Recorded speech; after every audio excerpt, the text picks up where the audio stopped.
सुषमार भंडार अटे संबलपुर। चौहान वंशर बलराम देव थिले यार नृपवर। धनुर्धर वीर दिने जाते मृगा विनोदी एक अचंबित कथा दुष्यपटे हेले अवगत।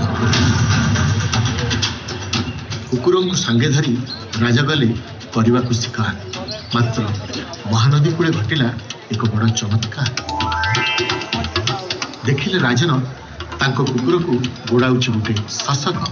देखिए यह आचंबित दृश्य राजा हेले हतबाक। महानदी बाम तटे थिला एक शिमिड़ी वृक्ष। वृक्ष मूले अकस्मात शशक हेले अंतर्ध्यान। देखी चिंतामग्न राजा शिविर को कले प्रस्थान। निद्रा काले देखी राजा एक अद्भुत स्वप्न।